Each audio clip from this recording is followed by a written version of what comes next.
Hello dear learners, कैसे हैं आप सब। तो डियर आज का जो क्लास है, क्लास हिस्ट्री का चैप्टर 2 है, राजा और उनके राज। स्टार्ट करते हैं डियर आज का क्लास। तो देखिए, जैसे 7वीं शताब्दी आया ना, उसके बाद ही जो है बहुत सारे राजवंश का उदय हुआ था। और इस मानचित्र में हम लोग देखेंगे आपका 7वीं शताब्दी से लेकर 12वीं शताब्दी में राजाओं का शासन काल के बारे में दिखाया गया है। तो ये जो है ना, ये आपका पर्वत से सीमा है, यानी अपने अपने सीमा को इन्होंने पर्वत से घेर दिए थे।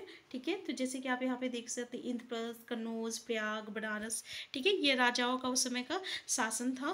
तो यहाँ पे नए राजवंशों का उदय, तो जैसे ही 7वीं शताब्दी आया था तो राजवंशों का उदय होना स्टार्ट हुआ था।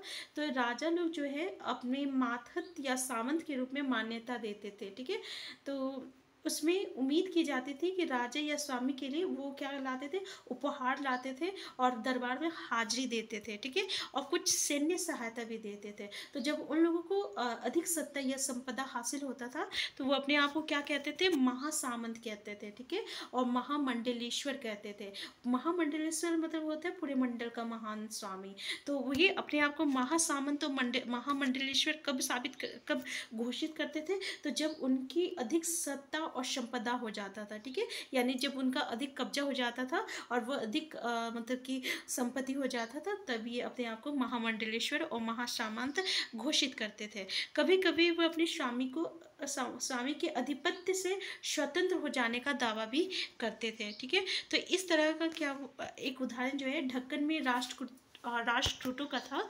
तो शुरू में जो है वो कर्नाटक के चालुक्य के राजा का अधीनस्थ में थे, मतलब उसके अधीन में थे। लेकिन जैसे ही 8वीं शताब्दी आया ना, तब क्या हुआ कि दंती दुर्ग जो थे, एक राष्ट्रकूट थे, वो जो थे चालुक्य का स्वामी की अधीनस्थ को त्याग दिया, मतलब कि उसको लेने से इनकार कर दिया और फिर उससे लड़ाई किया, उसको हराया और हिरण्यगर्भ, ठीक है, सोने का गर्भ इसका मतलब होता है, इसका नामक अनुष्ठान किया। देखिए, ये अनुष्ठान में क्या होता है ना कि ये अनुष्ठान जो रहता है ब्राह्मण की सहायता से किया जाता है, बिना ब्राह्मण का नहीं होता है। ठीक है, इसमें क्या होता है कि कोई ऐसा व्यक्ति जो जन्म से क्षेत्रीय नहीं है, ठीक है, वो जो है अगर इस यज्ञ को कर लेता है तो वो क्षेत्रीय बन जाता है। ठीक है, तो वो क्षेत्रीयत्व प्राप्त कर लेता था। जैसे कि कुछ यहाँ पे उदाहरण दिया गया है, जो जन्म से नहीं था, जैसे जन्म से वो ब्राह्मण था, लेकिन वो क्या किया, अपना पेशा को छोड़ दिया।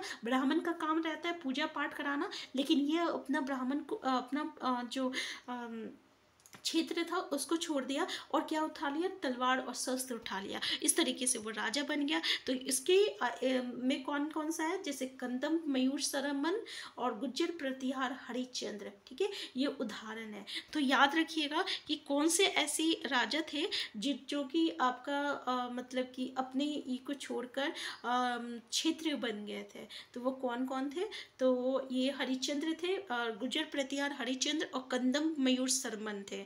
ठीक है, तो ये जो हरि देखिए, हिरण्यगर्भ, ये क्या है, ये एक अनुष्ठान था जिसमें ऐसे लोग जो जन्म से क्षेत्रीय नहीं थे वो क्षेत्रीयत्व हासिल कर लेते थे। ठीक है, नेक्स्ट पॉइंट है आपका राजाओं में प्रशासन।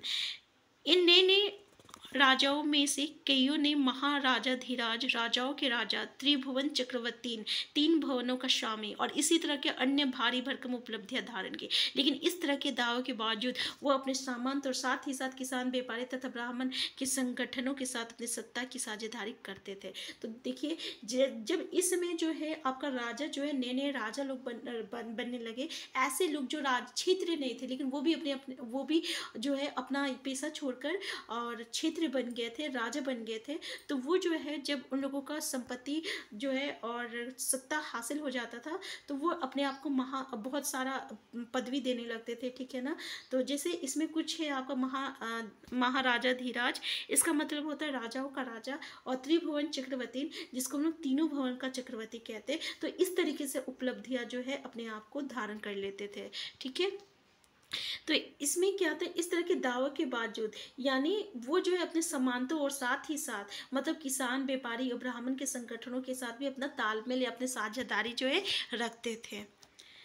यहाँ पे देखिए, एलोरा की गुफा जैसे कि इसमें दिया हुआ है भित्ति चित्र, जिसमें यानी अंदर के चित्र, इसमें विष्णु और नरसिंह, ठीक है, नरसिंह अर्थात पुरुष रूप के रूप में दिखाया गया है, मतलब विष्णु जी को जो है नरसिंह के रूप में दिखाया गया है, ठीक है ना, मतलब पुरुष सिंह के रूप में दिखाया गया है। और ये जो है राष्ट्रकूट काल की कृति है। तो याद रखिएगा राष्ट्रकूट काल की कृति में विष्णु जी को जो है आपका नरसिंह के अवतार में दिखाया गया है, ठीक है, जो कहाँ है तो एलोरा के गुफा में है।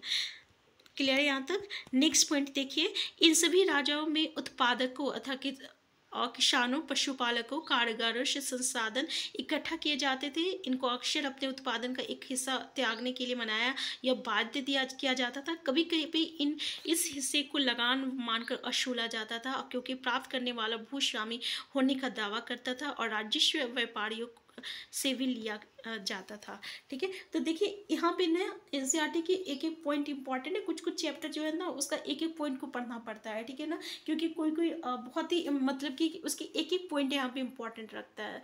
तो डियर, जैसे उत्पादक इनको क्यों बोला गया है, जैसे पशुपालक जो थे, कारीगर जो थे, किसान थे, यही ना उत्पादन कर रहे थे, ठीक है, तो इनसे जो है लिया जाता था, तो ये लगान के रूप में लिया जाता था। उसका मतलब एक हिस्सा जो है उन लोगों को अपने उत्पादों का एक हिस्सा जो है त्यागने के लिए बाध्य किया जाता था, मतलब उनको मजबूर, मतलब कि क्या बोलते हैं, जबरदस्ती लिया जाता था, ठीक है, क्योंकि प्राप्त करने वाला भूस्वामी होने का दावा, यानी जो लेते थे वो अपने आप को क्या कहते थे कि हम भूस्वामी हैं, ठीक है, तो ये तुम मेरी ज़मीन पे तुम ये कर रहे हो तो तुमको ये हमको देना ही होगा।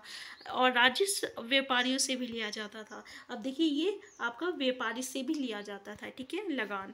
400 कर, यहाँ देखिए तमिलनाडु में शासन करने वाले चोल वंश के अभिलेखों में विभिन्न किस्म के करों के लिए 400 से ज़्यादा सूचक शब्द मिलते हैं, ठीक है। सबसे अधिक उल्लेखित कर है आपका वेटी, यानी जो हम लोग लेते हैं ना कर, तो उसको अलग अलग नाम दिया गया था। इसमें से एक है आपका वेटी, जो नकद के बजाय जबरन श्रम के रूप में लिया जाता था। ये नकद नहीं लेता था, उसके बदले क्या करता था कि भाई तुम मेहनत करो, आके मेरे यहाँ काम करो, ठीक है, श्रम के रूप में लेता था, ठीक है। यानी जबरन श्रम मतलब जबरदस्ती। और कदमाई यानी कि भू राजस्व थे, ठीक है, कदमाई यानी कि भू राजस्व थे। मकान पर छाजन डालने पर लगने वाला कर, यानी किस पे कर लग रहा है देख लीजिए, ठीक है। मतलब ये हो सकता है कि जब हम लोग मकान बनाते तो उसके ऊपर जो ढलैया करते हैं ना, या ये तो उस पर कर लगाया जाता था। खजूर या तार के पेड़ पर चढ़ने के लिए जो सीढ़ी का इस्तेमाल होता था ना, उस पर भी कर लगाया जाता था। पारिवारिक संपत्ति का जो उत्तराधिकारी अगर नहीं मिलता कोई हासिल करने के लिए, मतलब उत्तराधिकारी हासिल करने के लिए लगाने वाला कर, तो इस तरीके के कर को हम लोग क्या कहते हैं, वेटी कहते हैं, ठीक है। तो ये कुछ कर लगाया जाता है, तो ध्यान दीजिएगा वेटी किसको कहते हैं। ये संसाधन राजा की व्यवस्था का वित्तीय आधार बनते थे। साथ ही तो यही सब चीज़ जो है राजा के पास आ रहा है और इस तरीके से उसका सत्ता बढ़ रहा है, उसको संपत्ति मिल रहा है। और इसके साथ साथ मंदिर में जैसे कि आपका जो चढ़ावा चढ़ता है ना, तो वो भी जो है किसके पास जाता है, वो भी राजा के पास जाता है। संसाधन उन युद्धों को लड़ने में भी इस्तेमाल होते थे जिनसे लूट की शक्ल में धन मिलने की तथा जमीन और व्यापारिक मार्गों के प्रयोग की संभावनाएं बनती थी। देखिए अब जब यहाँ पे युद्ध करने जाते थे तो इन लोग लूटते भी थे ना, तो वो भी लूट जो है इन लोगों को मिलता था। राजस्व वसूली के लिए पदाधिकारियों की नियुक्ति सामान्यतः प्रभावशाली परिवारों के बीच से ही की जाती थी और प्राय वासुनगत होती थी। सेना में भी ऐसा ही होता था, कई बार राजा के निकट संबंधी ही इन अहदों पर होते थे। तो यहाँ पे क्या हो रहा है, राजस्व वसूली जो है ये जो है आपका एक पद था, इसके लिए नियुक्ति की जाती थी और ये अच्छे परिवार जो प्रभावशाली परिवार थे उन्हीं के सदस्य को लिया जाता था। और ये जो पद था ना, ये वासानुगत था, जैसे बाप के बाद बेटा, बेटा के बाद उसका बेटा, इस तरीके से। तो ये सब पद, और सेना का भी जो पद था ना वो भी ऐसे ही था। तो इस सब पद के लिए ना जैसे राजा का जो अपने अपने संबंधी रहते थे ना, उन वही लोग इन पद पे रहते थे। क्लियर है। नेक्स्ट टॉपिक है हम लोग का प्रशस्तियाँ और भूमि अनुदान। तो डियर आज का क्लास हम इतना ही रखते हैं, इससे आगे जो है हम लोग नेक्स्ट क्लास में डिस्कस करेंगे, ठीक है। तो हम लोग मतलब कि अगर सुबह जो है हम लोग एक पार्ट डिस्कस करेंगे तो शाम को जो है हम लोग सेकंड पार्ट डिस्कस करेंगे। तो एक चैप्टर को हम लोग 2 पार्ट में कंप्लीट कर रहे हैं यहाँ पे। तो डियर अगर आप चैनल में नए हैं ना तो सबसे पहले चैनल को सब्सक्राइब कर लीजिएगा अगर ये वीडियो हेल्पफुल होगा तो। और प्लीज़ आपकी कोई भी क्वेरीज होगा ना तो कमेंट बॉक्स में ज़रूर बताइएगा, और लाइक शेयर करना मत भूलिएगा। Thank you.